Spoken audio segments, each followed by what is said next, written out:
মৃত্যুর পরে মানুষ যে আবার জেগে উঠবে, আবার বেঁচে উঠবে, এটা মক্কার কুরাইশরা মানতে পারতেছিল না। কারণ তারা দেখে যে প্রাচীন প্রাচীন কবরস্থানগুলোতে মানুষ মরে যাওয়ার পরে পচে গলে শেষ হয়ে যায়। ইভেন মানুষের যে স্কেলিটন থাকে, হাড়, এগুলো 10-15 বছর পরে মাটির সাথে মিশে গুঁড়ো হয়ে যায়।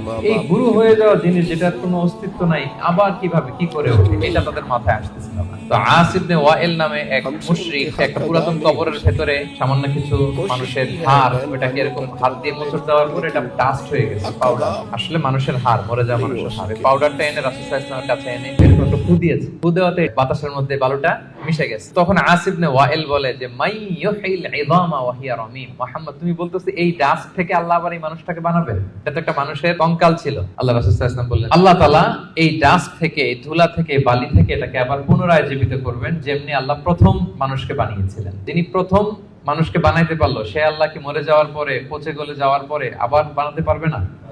এবং আল্লাহ রাসূল সাল্লাল্লাহু আলাইহি ওয়াসাল্লাম বলেছেন মানুষের দেহে একটা হাড্ডির কণা আছে, ইন্না ফিল ইনসানি আযমুন লা ইয়াকুলুহুল আরদু আবাদান, একটা হাড্ডির কণা আছে যেটা কখনো মাটি বালু এটাকে খেতে পারে না। মিনহা ইউরাক্কাবুল খালকু ইয়াউমাল কিয়ামা, কিয়ামতের দিন এখান থেকেই মানুষের আবার পুনঃসৃষ্টি হবে। সাহাবারা বললেন আইয়ু আযমিন ইয়া রাসূলুল্লাহ, এই হাড্ডিটার নাম কি? আল্লাহ রাসূল সাল্লাল্লাহু আলাইহি ওয়াসাল্লাম বললেন আজবুদ জানাত, ডাক্তারি ভাষায় এটাকে বলে কক্সিক। আমাদের যে শিরদাঁড়া আছে না, মেরুদণ্ড, এই মেরুদণ্ডের একেবারে নিচে ট্রায়াঙ্গেল একটা ত্রিভুজ আকৃতির ছোট্ট বোন পার্টিকেল আছে, এটা নষ্ট হয় না। হিন্দুরা যে শ্মশানে লাশ পোড়ায়, সব পুড়ে যায়, ওইটা পুড়ে না। আমরা যে কবরস্থ করি, কবর মাটি সব খেয়ে ফেলতে পারে, কিন্তু ওই ছোট্ট হাড্ডি কণিকাটা নষ্ট হয় না।